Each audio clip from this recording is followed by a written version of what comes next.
All right, welcome in. It's football. It's Pat Imig, and it's pro football guru Rusell Baxter joining the party as we head into week 6. A lot of more unpredictability this past weekend. Historic game with the Seahawks and the Buccaneers, which saying that out loud is just kind of weird, but that's the way the NFL is today. So let's start with that, not necessarily to look back at that game, but the two quarterbacks, there's a lot of, great nostalgic stats running around about how the combination of Mayfield and Darnold and all the things that they did. But as I look at some of the best teams right now, Rusell, in the NFL through 5 weeks, and still a long ways to go, but I think we're both in agreement that Tampa Bay is legit and Seattle. But you've got Baker Mayfield at quarterback. You've got Sam Darnold at quarterback. And then at Indianapolis, another team that we both like, you've got Daniel Jones at quarterback. So I guess really what I'm learning this year about the great quarterback play is that you can't judge a guy's career after the first 2 years, right? I mean, so what do you make of, I guess, I don't even know if it's fair to call it a resurgence because they're all really young players still. But just kind of blank canvas for you. What do you make of what we're seeing with those three quarterbacks in general? Well, I've had a theory about this. Not necessarily these three, but just the quarterbacks in general. Back in the day, which I'm allowed to say because I was back in the day, you used to draft a quarterback. He didn't necessarily start from day one. Some did, but some didn't. Sometimes they sat for a while. They sat for a while. And if they did play Pat, there was always a theory that it would take 4 or 5 years.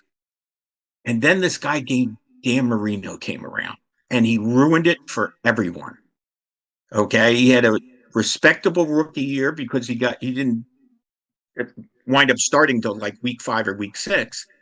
And then, I mean, you could make a case still to this day. His 1984 season, 48 touchdowns, 17 interceptions, 5,084 yards. Without just the numbers, just the eye test, he did things that year. I mean, it was astonishing to watch. And now, well, okay, let's throw the guy in here. And then free agency came around. And then a salary cap came around. And I think it changed the way quarterbacks got developed. I think teams had an opportunity to ditch them. Baker Mayfield, reclamation project. Sam Darnold, even a bigger reclamation project.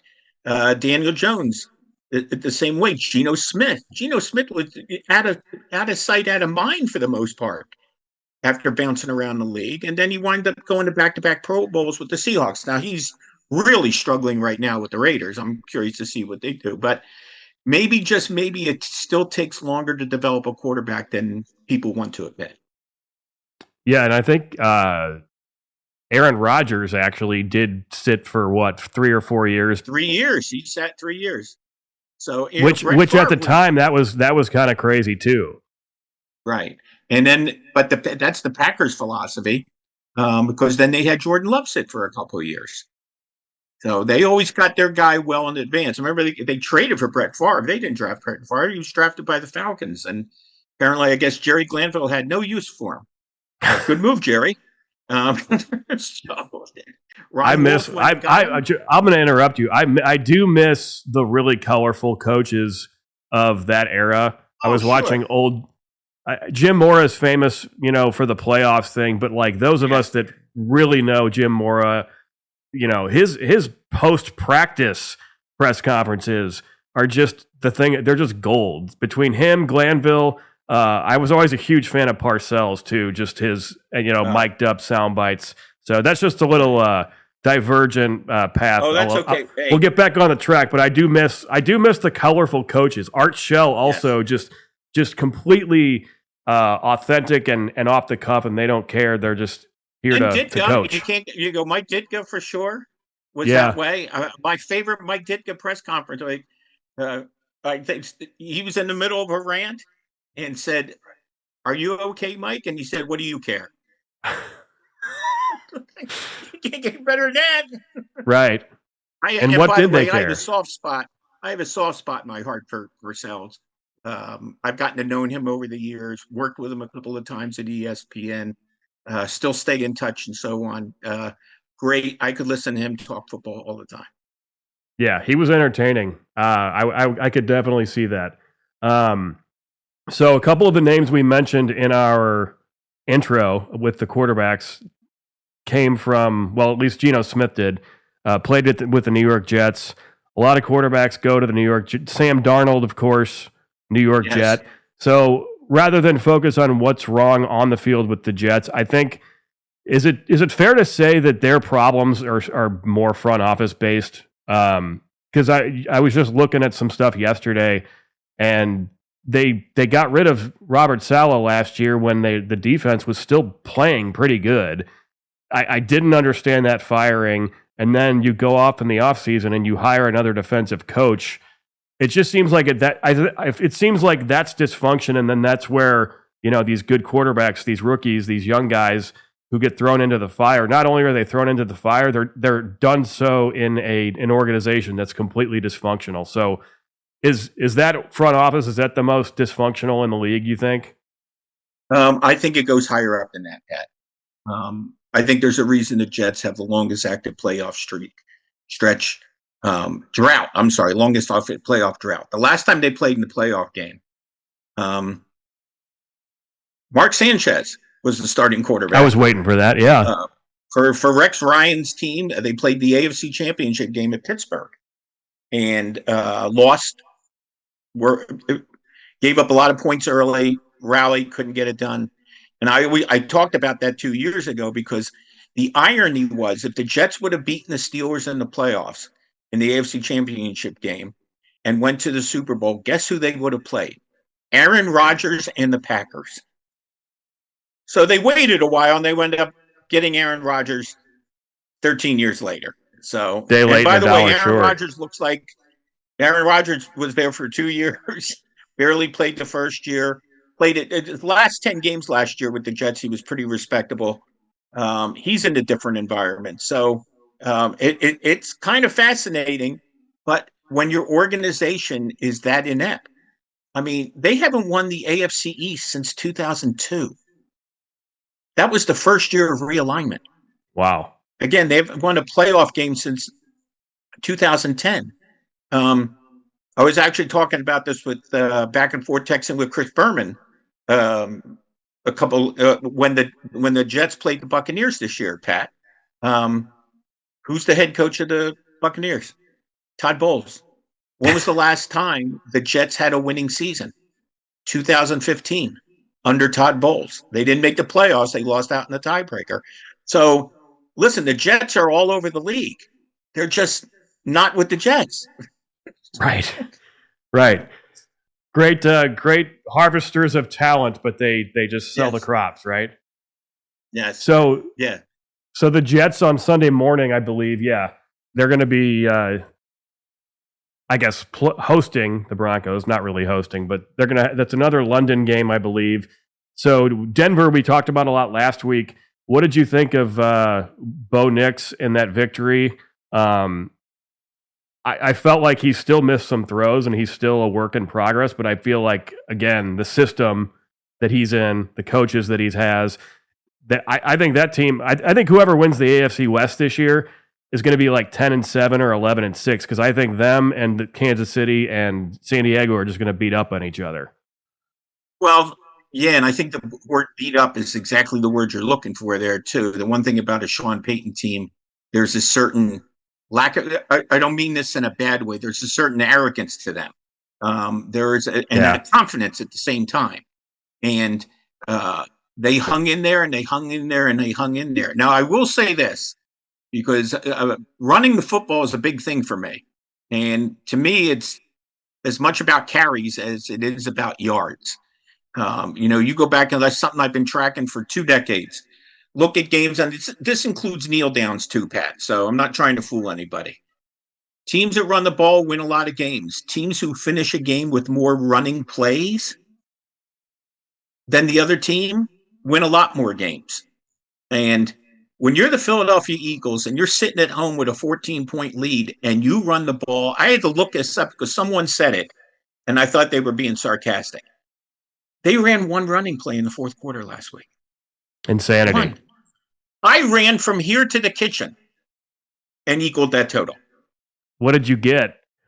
Oh, shrimp for sure. Okay. Yeah, I already had my wings. I had to have some shrimp. But anyway, Okay. I didn't understand that at all. It was like Miami's up 17-0 at Carolina. They finished the game. Now they're up 17 against a team not known for its dynamic offense, already turned over the ball twice. Had they finished the game, 14 carries for 19 yards. That's crazy. What are you doing? You just abandon. You know who that reminds me of? It's probably somebody you know very, very well. Mike Martz. I knew you were going to go there. That's Mike Martz football. Oh, you know what? We're down 10-0. That's it. We're just going to throw it the rest of the way. Right.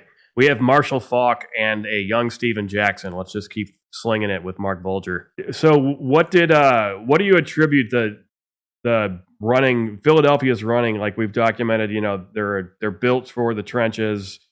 They don't really miss in the draft. They're probably top to bottom, regardless of how they're playing when healthy, probably the best collection of talent, depth wise. So having said all that, was Sunday an aberration just because they're trying to get their receivers involved who are unhappy? Or is there a reason that because it wasn't just this past week. I mean, that was 6 carries for Barkley, but previously he's not getting the ball as much anyway. So is there something they're not? What am I missing? Well, I think they're missing continuity as an offensive coordinator. They go through them like I go through a bag of potato chips. They're always sitting there changing their offensive coordinator. They got a new offensive coordinator. I will also say this, and take this with a grain of salt. This was the 4th game in a row that the Eagles played a team that was in the playoffs last year. That's fair. Kansas City, Rams, Buccaneers, Broncos. Okay, it wasn't like they had Bill Belichick's North Carolina Tar Heels on the schedule. So I think that played a role as well. And these are all still good teams. Okay, Kansas City, whatever happened to them last night, but I mean the Rams, whatever happened to them last week. Tampa Bay, they're the only team to beat Tampa Bay this year. And I think in some ways that caught up with them a little and so on. I mean, they have a chance to. I would get worried if they struggle or lose to the Giants this week. It's a short week, but it's not a long road trip, obviously. And they pretty much own the Giants for a long time, but they lack balance. They're either throwing a lot and not running at all, or they're running a lot and they're not throwing at all. But Saquon Barkley's coming off a magical year, and if you were resting him these first 5 weeks, I get it, okay, but now might be a good time. And yet, despite all that, they're in first place in the division and tied for the best record. And they'll still find ways to win games with their special teams. That's what they do. So, a game that we all knew would be just a moneymaker on the schedule when the odds makers made the schedule this year. Jaguars and Seahawks. I say that sarcastically, of course, but Jacksonville with the win over the Chiefs on Monday Night Football. They definitely look fast. They definitely, they kind of reminded me of Detroit. I'm not talking about their offense. I just mean the speed on all across the field. But they also still look like a young team that's inconsistent. A lot of the delay of game penalties, and then just not doing simple things when they should. But it looks like they've turned it around, at least to fight for a divisional title or a wild card spot. Well, I think they had a lot of nerves last night. Okay, they are playing the reigning dynasty. I know that the Chiefs didn't win the Super Bowl last year, but they've been in 5 of the past 6. They've been in the playoffs every year since 2015. So that, dynasty doesn't mean you have to win the title every year. You're on a 10-year playoff run. That was a step up for them last night. And I think they showed their nerves. But after they got down 14-0, they realized, you know what? We can do this. and they trailed most of the evening. That 99-yard interception return was one of the early plays of the year, considering what was going on in the game and who threw the pick, and just unflappable. I mean, early on, they came down the field and Trevor Lawrence tries to, I don't know why somebody on TV was calling it the tush push. That's not the tush push. Okay, that's the play that a couple years ago, when the Bengals and the Ravens, the ball popped up and Sam Hubbard ran it back 98 yards for a touchdown. That's what that play was. So, but they've hung in there. They're great at taking away the football, which was their Achilles heel last year. Last year was the second time in 4 years, I might have told you this last week, that the Jaguars had 9 takeaways. That is tied for the second fewest in a single season in NFL history. They have 14 now in 5 games, 10 picks. So that's a big factor. But I like what you said about the speed. I think their speed on defense is even more impressive than ATN. And that Travis Hunter catch last night, I thought that was a big momentum switch as well. So they hung in there late in the game. It was Kansas City making, bad kickoff by Butker, a lot of penalties by them. They looked like they knew it was getting away from them and they couldn't do anything about it. Which is weird because, I think the defense, the Chiefs defense has been their most consistent aspect, the last few years and especially through 4.5 weeks. 4 weeks, I guess. So it's kind of weird because it's like I still think the Chiefs are going to make the playoffs. That offense is looking more exciting, and it was just it was a very odd game, but it was entertaining. So everybody wins. Oh yeah, and I'll also say this: maybe in the back of their mind, after they did what they did to Baltimore the previous week and scored 37 points, maybe they felt like, we're getting our act together, we're getting people back and so on. And then you go out and you realize how many people are scoring points on Baltimore. That would be everybody, right? Except the Browns this year, So, I mean, in their 4 losses, the Ravens have given up, 41, 38, 37, and 38, 37, and then 44. By the way, the Texans had never won in Baltimore until Sunday. They were 0-8. So the Rams, I believe, are going to Baltimore, or this week for week 6. Yes, coming off a bye. So is it? I don't want to say nothing's a given in the NFL, but I feel like if you give that team a week to prepare for that defense, I would imagine it's very possible the Ravens still have 1 win after the game, after week 6. I think it's possible too, and actually it'd be more than a week because they were the Thursday night game. That's right. At home when they lost to the 49ers and so on. So extra preparation. And that team is not a big mystery to Sean McVay. Remember, a couple of years ago, they went into Baltimore, lost a wild, I want to say 37-31 overtime game. So there's not going to be a lot of big surprises there for Sean, considering it's an interconference game. Much like the Lions on Monday night a couple weeks ago, they had faced the Ravens pretty recently too. So they look lifeless on defense. And obviously mistake prone. They don't have Lamar Jackson. Derrick Henry does.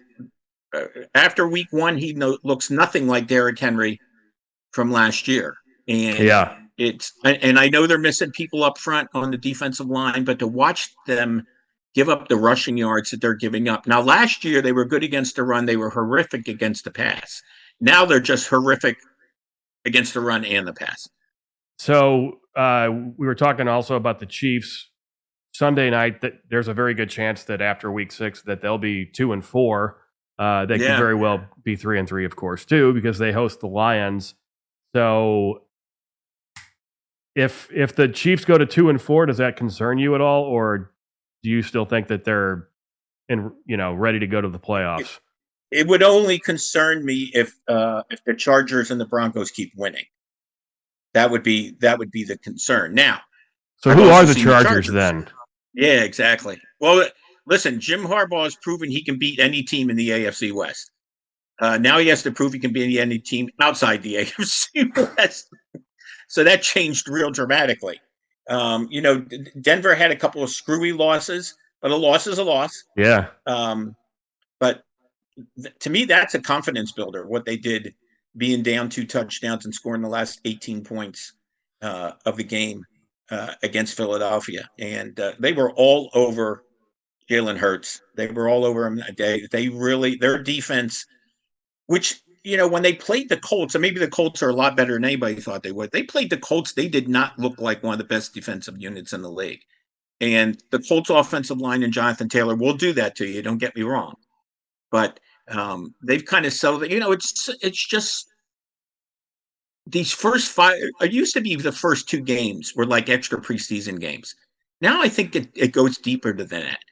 And teams trying to figure out how good they might be. I mean, this is the first time since 2014, I believe it is, that a team didn't get to at least 5-0. I have a track. I have the whole Super Bowl history of the last team to lose. And I think it was 2014 where no one got, in fact, I think that year 3 teams got to 3-0. So that was it. So I think it just depends on what happens with them. The thing about the loss last night, and I said I think this way because it's important to think this way. That was a conference loss for the Chiefs. Okay. Right. And, what happens if it's down to Jacksonville and Kansas City for the 7th playoff spot? What happens? I'm not saying it's going to. It's one thing if you lose to Detroit and you lose to Philadelphia, who are NFC teams. It's another thing when you're maybe jockeying for position. But, that was. I thought the Chiefs. I didn't think the Chiefs were back. But I didn't know if this was again. I mean, I saw Jacksonville go into Cincinnati, and that's the last game Cincinnati won. So who the hell can figure this stuff out? It's damn near. I mean, listen, if you're a betting person, when you just bet all the home teams last week straight up, you were 4-10. Right. Yeah. So is that a? I feel like the home field advantage in the NFL has kind of lost luster over the course of time.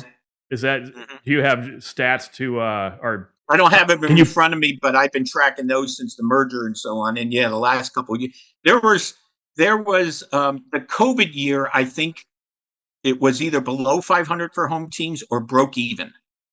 And then people were, it's the COVID year. And then the following year, it was the identical same number. I'll have to dig those out for you. So, yeah, I mean, it didn't matter that people were back in the stands. It didn't matter. And you see that in playoffs, too.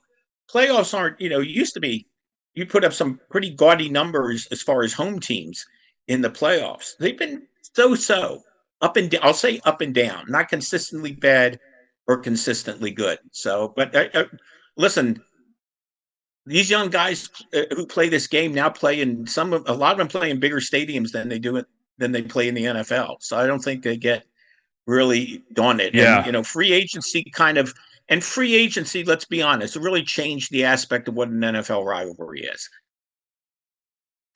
Good. Yeah, these all points make sense. So,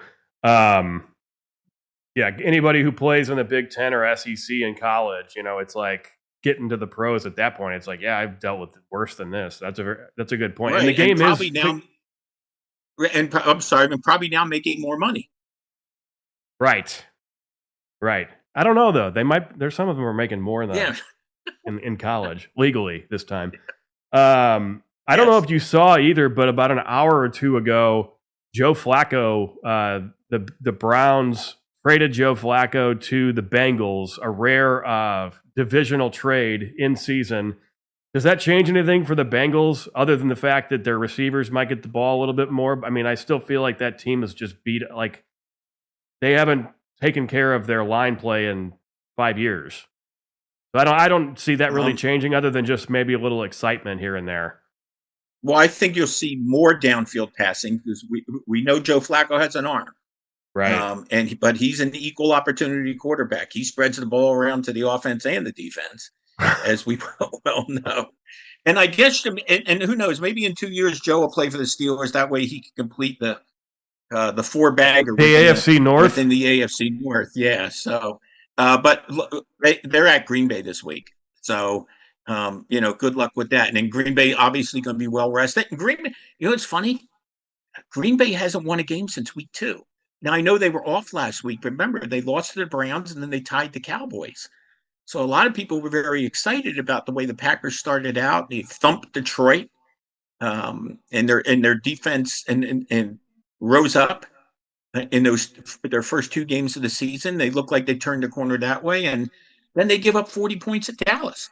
So I'm not sure what we're gonna see from them either. But what's funny about last week, Pat? There were a couple of teams. Pittsburgh was one. San Francisco was one.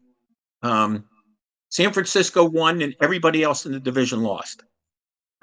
Pittsburgh didn't even play, and everybody else in the division lost. New England beat Buffalo, and the Jets and Miami lost. So, and who would have ever thought? I haven't gone back and looked at this. Every team in the AFC South won. Wow, that's surprising.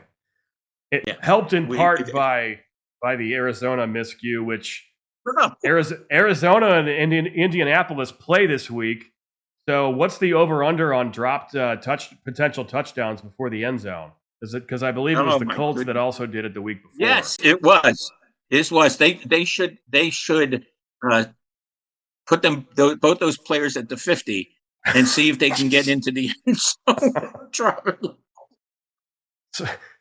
Someone's going to have some fun with that. Shouldn't there be I think if this happens one more time, I honestly think that teams are going to start putting, provisions into contracts or something, because it's inexcusable. I mean, I remember watching Monday Night Football, years ago, and Deshaun Jackson did it. I think that was in the McNabb era, and Andy Reid, of course. But that's just demoralizing. That cost Arizona the game. I mean, there's no way Tennessee wins. Yeah, and it cost the Colts the game. Yeah, at worst the Colts are tied.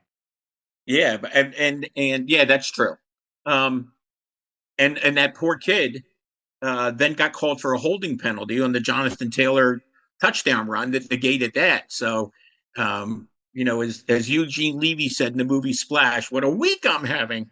And right. Yeah. But I think that's they're called, by the way, they got to call it the Deshaun Jackson rule. If they do that, you got to put that in the contract, the Deshaun Jackson clause.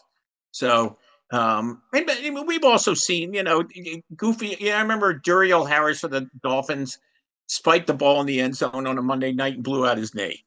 So I mean, wow. Just again, be Franco Harris or be Barry Sanders. Just hand the ball to the official, and that way he can hand it back to you, and you can take it home for a souvenir. And so both these guys had a chance, I think, to score their first NFL touchdowns. And who knows? The kid from the Colts, I don't think he barely saw the field last week. So not that they needed him against the Raiders, but I'm with you. You got to do something about it. It's just it's funny. Some of these players have more success running into the end zone and celebrating without the ball than they do running with the ball into the end zone, because they never crossed the end zone. So instead of choreographing these celebrations, why don't you choreograph how to get the ball into the end zone? Well, that's exactly right, and that's where I think it was Greg Olson from Fox Sports who said, he was like, I was a straight laced player, and I didn't have time for that stuff. And he's like, I can't speak. He's like, I can't speak to these guys, but I can tell you that there's a lot of these younger players that they spend all week thinking about what they're going to do when they score a touchdown. So, that right there I totally agree with that. Is an indictment. Listen, you don't run into your teammates into the end zone, all 11 of you. One of them pretends he's got a bowling ball, and the other 10 guys fall down, and tell me you did that at the spur of the moment. Right. At least he made it to the end zone on that one. Yes. So I'm going to put you on the spot here. Who are right now, just through week 5, who's the top? What are your like top 5 teams? We're not going to call it a power rankings. We can call it guru power rankings if you want, but like if you're just like looking at the 5 best teams through 5 weeks, who would they be? I'd have to put Detroit number 1. They shook off that week 1 loss to the Packers. They're all, they have a new coordinator. Okay, well, Working they out are so far. scoring at will. They're so good on the offensive line. Defensively, I think they're a little better. The problem with Detroit defensively in recent years was more health than anything else. Yeah. So it'll be hopefully for them, they're able to stay healthy. I don't know if it necessarily. I have to put Tampa Bay pretty high. I know they gave one up to the Eagles and almost pulled it out anyway. No margin of error. I mean, they managed to win by the skin of their teeth. Another, they get a win on the final play of the game. Sam Darnold has a brilliant game. He doinks one over off a teammate's helmet, I think it was, or someone's helmet. That was an impressive win, though. I agree with you. Not only going to Seattle, that's always tough, but without the running back, without Mike Evans, I mean, that's that was a big boy win. Well, I will say this: Jason Light is one of the great GMs in this league, and it's a guy you just don't hear a lot about. So they don't have Mike Evans, and Emeka Ibuka. Early on, looks like the best rookie in the league. Yeah, and I think here's the thing about Bucky Irving, Pat, that kind of surprised me from people. They were all talking about Bucky Irving. He's going to miss the game. The year before Bucky Irving's emergence, Rachaad White was doing all the things that Bucky Irving did. And Rachaad White was back to that role on Sunday. He's a guy who can run. He's a guy who can catch. So credit Jason Light. He lost Chris Godwin for a while. Now Mike Evans is down. Godwin's, I think, back. They have great tight ends. They've always taken care of their offensive line. There's a reason they have the longest active playoff streak in the NFC, even longer than the Eagles. They've been to the playoffs every year this decade. They won a wild card. The Super Bowl is a wild card, and they've won the NFC South 4 years in a row. Yeah, the complete opposite. We've gone full circle. That's the complete opposite of the Jets. Having yes, in a lot of ways. Well, who else? So you got since we're going to do a correlation with the Bucs and the Jets. The last time the Jets won the AFC East was the first year the Bucs won the Super Bowl with John Gruden and Brad Johnson. And Brad Johnson. Yeah. So that was and Keyshawn Johnson and everybody else. The inheritance of Tony Dungy's defense. Yes, I got to throw the Colts up there in the top 5 because of the way they're playing on both sides of the ball. And even though they lost the Rams game, and then, listen, they gave up the Tutu Atwell touchdown. I mean, there was nobody around him at all. But to go into that building where I don't think it played very often, it showed me a lot. And they've hovered around 500 under Steichen. Okay, but maybe this year is the year that they break through.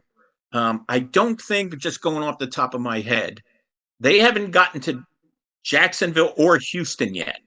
So that's going to be fun. And Houston, I think, maybe have righted their ship. I know it was Baltimore. Can you imagine saying that? I know it was Baltimore. Right. Okay. But they did win. They've given up the fewest points in the league. I don't think a lot of people realize that the Texans have given up the fewest points in the league. And for what it's worth, the last time an 0-3 team made the playoffs was the 2018 Houston Texans. So the AFC South got 3 teams at least that's going to make for some interesting games, and compare that to the AFC North. It's like a topsy-turvy world.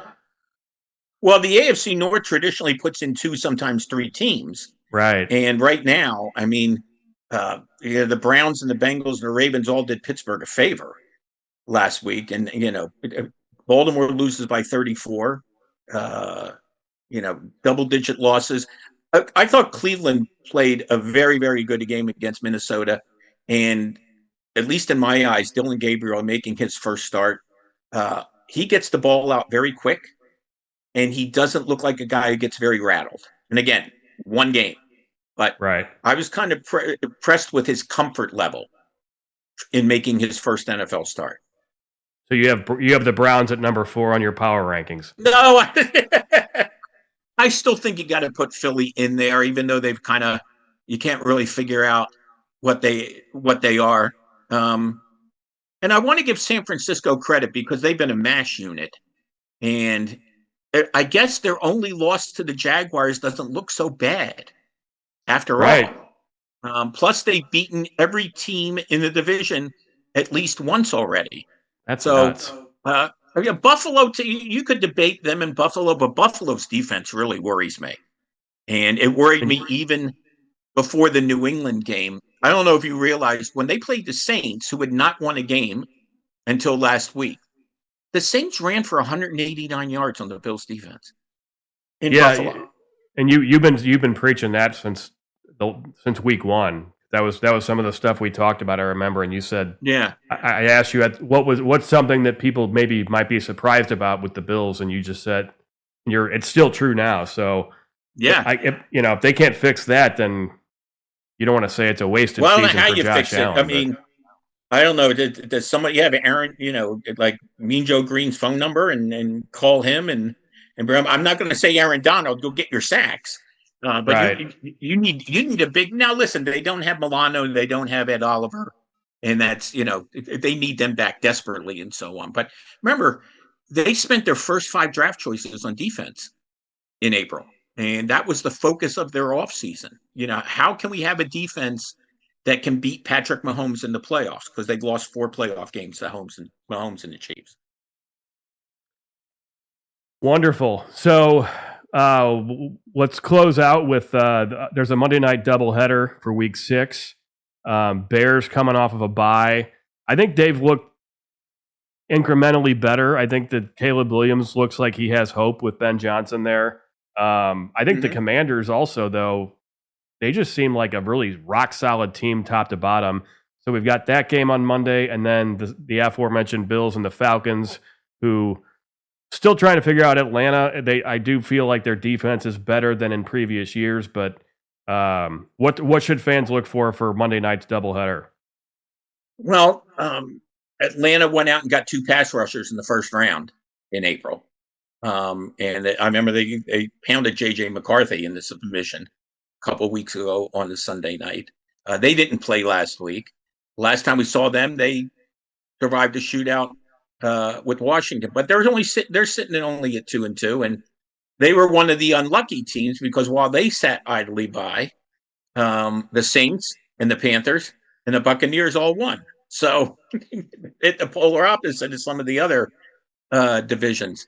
Bijan Robinson leading the team in rushing, leading the team in receiving. You want to talk about a team having trouble stopping the run. He's a big guy with a lot of speed. And to me, if Bijan's getting into the end zone, they can't have Bijan run for 150 yards and settle for a bunch of field goals. I will say that. So how the Bills that's interesting. react, you've got that dynamic run game against that porous run defense that you're just talking about. Yeah, but they've got to capitalize on it. And I'll be watching Philly and Buffalo were actually both of Buffalo has spent more time doing night games this year. I think this is the Bills' 4th night game already, between Monday night, Sunday night, and Thursday night. And I'll be curious to see them in Philadelphia. I'm always interested to see a team off its first loss of the season, how they handle it, because one loss can become 2 and 3. And then all of a sudden you're headed. I'm not saying they're both going to lose, right? But that I've seen that happen. All of a sudden you start doubting yourself a little, and that's why watching the Chiefs on Monday night, you figured they'd go in the opposite direction, and it was hardly the case. In fact, as vaunted as their defense is, and I know one of it was a pick 6, they gave up 31 points to the Jaguars. Right. So again, a pick 6, I understand all that, but they gave up a lot of big pass plays, downfield, and they looked like they had trouble with the speed of Travis Etienne at times. That's the Pro Football Guru, Rusell Baxter.